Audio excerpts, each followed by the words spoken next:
So hello everyone, how are you all? I hope you all are fine. So today we are starting the medieval history. तो उसमें हमारा first topic जो हो जाएगा हिंदी मध्यकालीन भारत हम लोग स्टार्ट करने वाले हैं, मध्यकालीन इतिहास। इसमें हमारा फर्स्ट टॉपिक जो है वो है भारत पर अरब और तुर्क आक्रमण। भारत पर अरब और तुर्कों के जो आक्रमण थे उससे हम जो है अपनी मेडिवल हिस्ट्री को स्टार्ट करने वाले हैं आज। चलो शुरू करते हैं आज की क्लास को बिना किसी देरी के। अगर अब तुम अभी तक हमारी फिजिक्स की क्लास को नहीं देख रहे हो तो उसको जाके प्लीज फॉलो कर लो। फिजिक्स के हमने 3-4 टॉपिक कराए हैं, उसके सारे प्रीवियस ईयर को कर लिया है। हिस्ट्री की प्रीवियस एशियंट हिस्ट्री की क्लास नहीं देखी है तो वो भी कर लेना, और एक अभ्यास सीरीज के हमारे कुछ क्लासेस हो रखी हैं वो उसमें से भी कर सकते हो। वो तुम्हारे एग्जाम में जो है बहुत ही महत्वपूर्ण रहेंगी, इंपॉर्टेंट रहेंगी, क्योंकि वो सब प्रीवियस ईयर हैं। और कौन से हैं जो अभी आरपीएफ एसआई में जो क्वेश्चंस हुए थे उसके इंपॉर्टेंट वाले वो करा रखे हैं उसमें। अभी ये तुम कर लो। इस समय मध्यकालीन इतिहास शुरू कर रहे हैं, यहाँ से पढ़ना शुरू करो। ये जो है इसके बाद हम लोग दिल्ली सल्तनत करेंगे जो बहुत ही इंपॉर्टेंट है और टीसीएस का फेवरेट टॉपिक है। फिर मुगल करेंगे, और इसमें कुछ ज्यादा करेंगे नहीं, सिर्फ अब इंपॉर्टेंट करेंगे जिससे तुम्हारा टाइम जो है वेस्ट ना हो। चलो शुरू करते हैं आज की क्लास को। सबसे पहला टॉपिक क्या जाता है? भारत पर मुस्लिम आक्रमण। भारत पर मुस्लिम आक्रमण जो था वो दो तरफ से हुआ था। एक तो दो जनों ने किया था, एक तो अरब ने किया था, और दूसरी तरफ से दूसरे और कौन आए थे? वो आए थे टर्किश, तुर्कों ने किया था। किस किसने? अरब में और तुर्क ने। अरब में कौन था? अरबी में कौन था? वो था मोहम्मद बिन कासिम। मोहम्मद बिन कासिम कब था? 712 ईडी में। और तुर्क की तरफ से दो थे, एक तो था सबसे पहले महमूद गजनवी जिसने 17 बार भारत पर आक्रमण किया था। दूसरा कौन था? मोहम्मद गौरी, जिसके बाद जो है दिल्ली सल्तनत की स्टार्टिंग होती है 1175 में। और तुर्क की तरफ से ही हम लिखते हैं इधर दिल्ली सल्तनत। दिल्ली सल्तनत कब से कब तक रहती है? 1206 से लेके 1596 तक। ठीक, ये हो गया तुम्हारा। अब सबसे पहले हम लोग देखते हैं भारत पर अरब आक्रमण। भारत पर अरब आक्रमण हेडिंग डाल लो, इसमें शुरुआत करते हैं। सबसे पहले बिल्कुल ये जो क्रॉनिकल ऑर्डर में करेंगे और सिर्फ पॉइंट टू द पॉइंट बात करेंगे, ज्यादा डिटेल में नहीं घुसेंगे उसकी, और ना ही ज्यादा कुछ थ्योरी करेंगे। जो बिल्कुल फैक्चुअल क्लास रखेंगे, एक एक फैक्ट को जो है डिस्कस करेंगे, एक एक फैक्ट पे काम करेंगे। उससे तुम्हारे देखना प्रीवियस ईयर क्वेश्चन तुम कर लोगे, क्योंकि ये एनटीपीसी का एग्जाम है। इसमें तुम्हारा डिटेल नहीं पूछता है, डिटेल में क्वेश्चन नहीं पूछता, सिर्फ फैक्चुअल क्वेश्चन पूछता है। फैक्चुअल हम करने की तैयारी कर रहे हैं। चलो नोट्स पूरे बने हुए हैं, मैंने बना के पूरा रेड किया हूँ। 711 ईस्वी में जो है पहला 711 ईस्वी में जो है पहला आक्रमण होता है बुंदेलों का। बुंदेल और 711 ईस्वी में पहला आक्रमण हुआ बुंदेल और किसका? उबैदुल्लाह के नेतृत्व में हुआ था।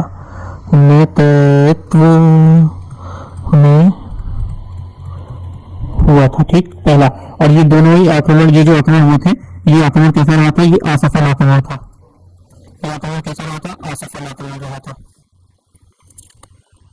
तब ये बात आती है कि पहला सफल आक्रमण कब हुआ था, तो ये देख लो, पहला सफल आक्रमण, पहला सफल आक्रमण कब हुआ था और किसने किया था? ये किया था मोहम्मद बिन कासिम ने। पहला सफल आक्रमण किसने किया था? मोहम्मद बिन कासिम ने। इसने जो है सिंध के राजा, कहाँ के? सिंध प्रांत जो था, सिंध प्रांत के एक राजा थे दाहिर, सिंध के दाहिर राजा को हराया था और दाहिर राजा को पराजित किया था। पूरा लिखो, चलो।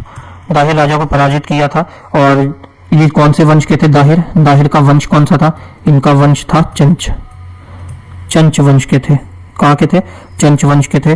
और इनकी ये जो सिंध प्रांत था, इसकी राजधानी क्या थी? सिंध की राजधानी थी तुम्हारी, क्या थी इसकी राजधानी? यहाँ लिख लेंगे, सिंध की राजधानी थी ब्राह्मणवाद,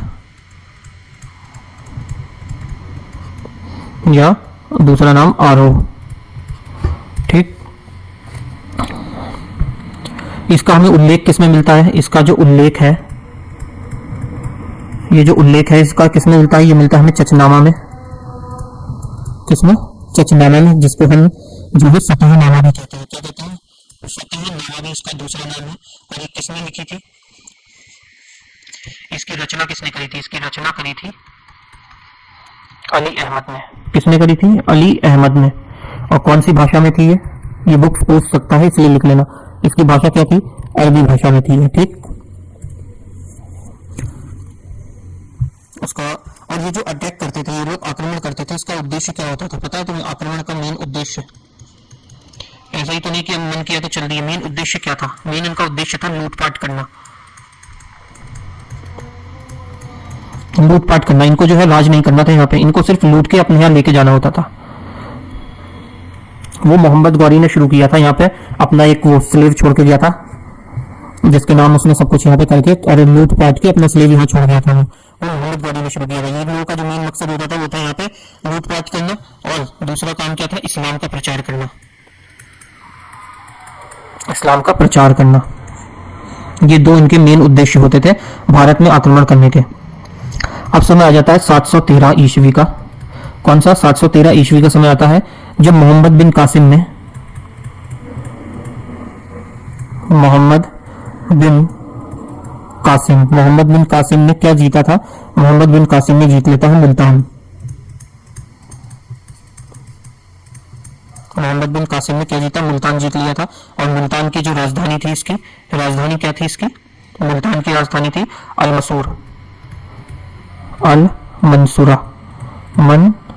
मंसूरा। क्या राजधानी थी इसकी? अल मंसूरा। और मोहम्मद बिन कासिम था, इसने जो है जजिया कर भी लगाया था।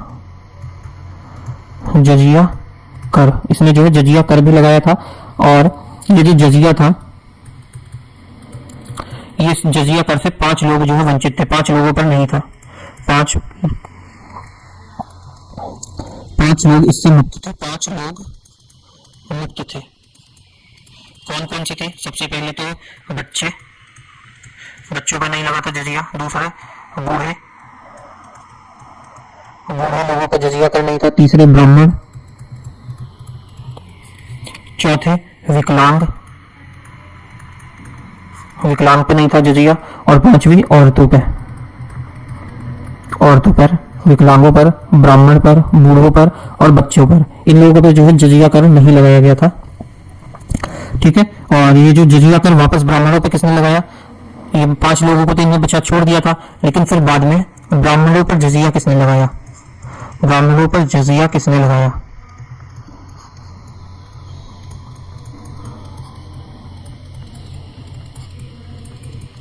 तो इसका आंसर हो जाएगा कौन था? वो था फिरोज शाह तुगलक। जब हम लोग पढ़ेंगे तब देखेंगे, लेकिन लिख लो फिरोज शाह तुगलक था जिसने ब्राह्मणों पे जो है जजिया कर लगाया था, समझे?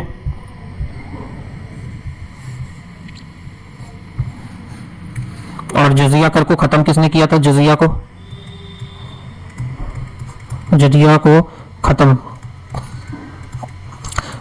खत्म किया था अकबर ने, ठीक। अब आ जाता है हमारा भारत पर पहला तुर्क आक्रमण किसने किया था भारत पर? जो भारत है, भारत पर जो है मुसलमानों की जो सत्ता है उसको स्थापना करने का जो श्रेय दिया जाता है वो किसे दिया जाता है? वो तुर्कों को दिया जाता है, तुर्क को दिया जाता है। तो भारत पर पहला जो तुर्क आक्रमण किया था, कौन था पहला आक्रमणकारी?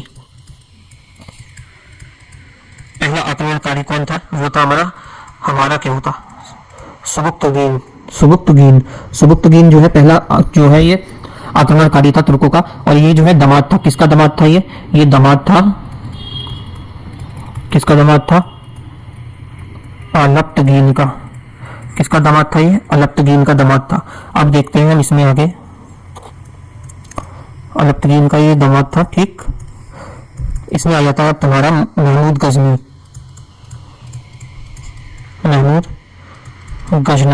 कौन आता है? महमूद गजनवी।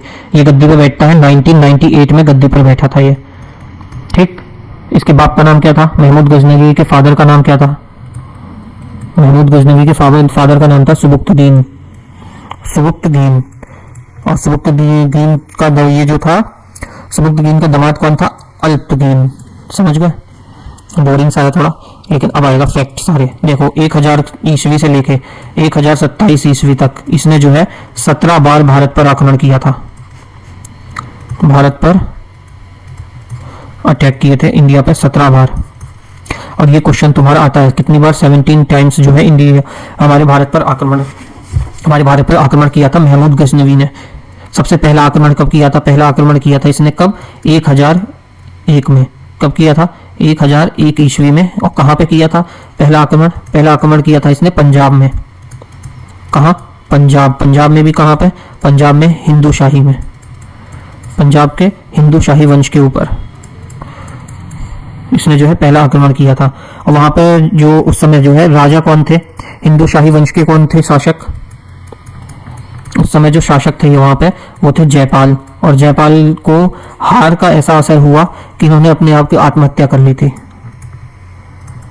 हारने के बाद आत्महत्या कर ली थी इन्होंने। और यहाँ की जो इस समय राजधानी थी, कौन सी राजधानी थी यहाँ पे? राजधानी देखो, राजधानी क्या थी इस समय की? वैदेही। क्या थी राजधानी? वे हिंदू राजधानी थी। इसके बाद आता है 1008 का समय। 1008 ईस्वी आती है। 1008 ईस्वी में जो है नगरकोट पर हमला होता है। नगरकोट पर हमला 1008 ईस्वी में होता है, जिसमें जो है ये ज्वाला मंदिर को तोड़कर उसके अवशेषों को ले जाता है। 1008 में जो ज्वाला मंदिर था हमारा, ज्वाला मंदिर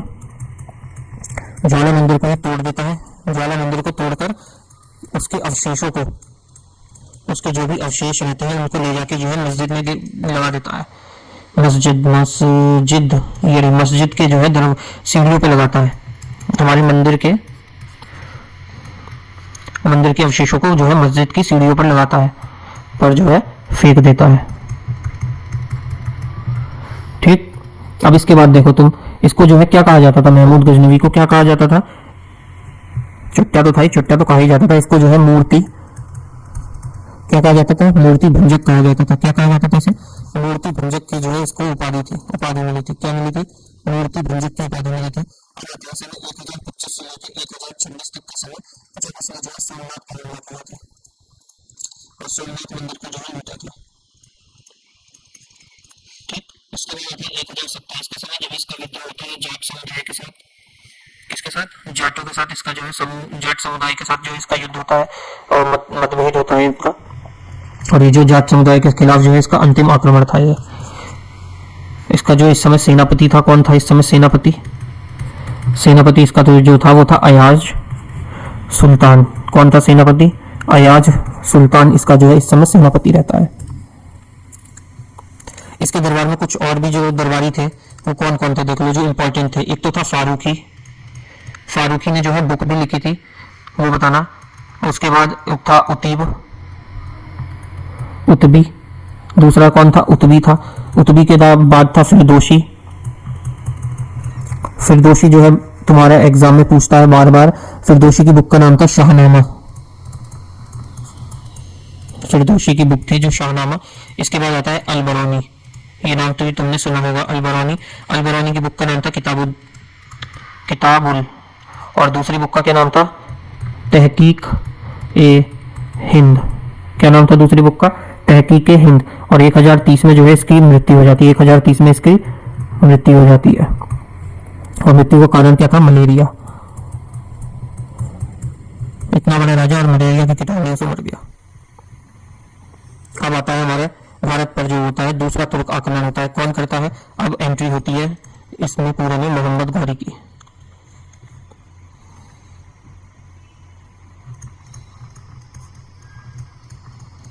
किसकी एंट्री होती है? अब मोहम्मद घोरी की। या इसका दूसरा नाम क्या था? शिहाबुद्दीन।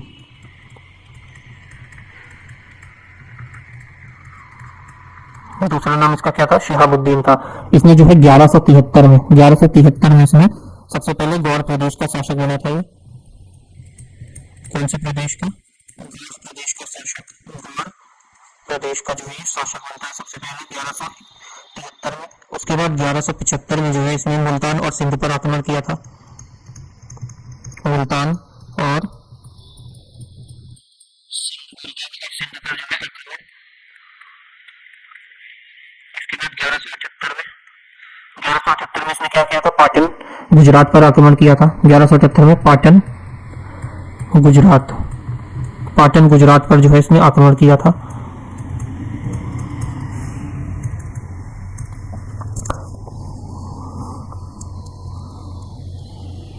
आखिरी जो इसने 1178 में जो इसने पाटन गुजरात पर आक्रमण किया था, तो यहाँ पे कौन थे राजा?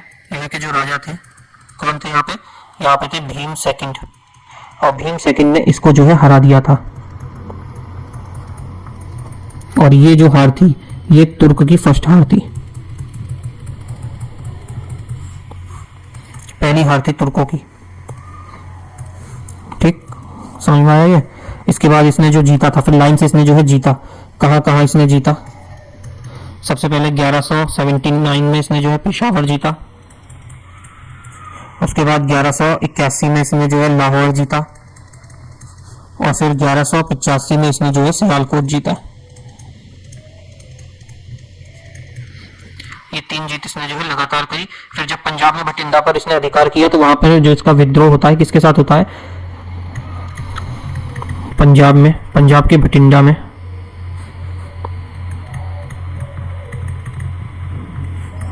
भटिंडा में जब इसमें जो हुआ था, इस भटिंडा में इसका जो है विवाद होता है, किसके साथ होता है, पृथ्वीराज थर्ड के साथ।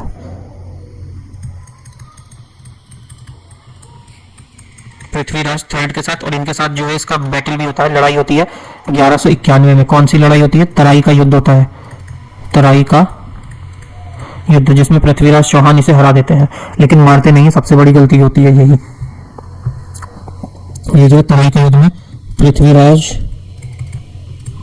थर्ड जो है जीत जाते हैं और इसे जिंदा छोड़ देते हैं। फिर ये दोबारा से आक्रमण करता है 1192 में, और ये होता है हमारा तराई का युद्ध सेकंड। तराई का दूसरा युद्ध होता है, इसमें पृथ्वीराज चौहान हार जाते हैं।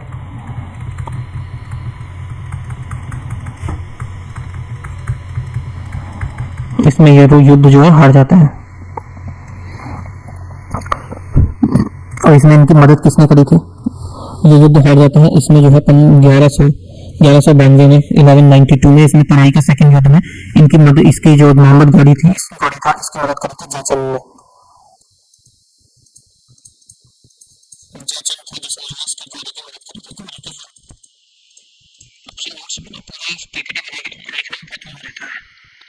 इसका सेनापति कौन था उस समय, सेनापति था मलिक अयाज सुल्तान। कौन था, मलिक अयाज सुल्तान, इसका जो है सेनापति था। फिर तराई के युद्ध के बाद जो है गौरी ने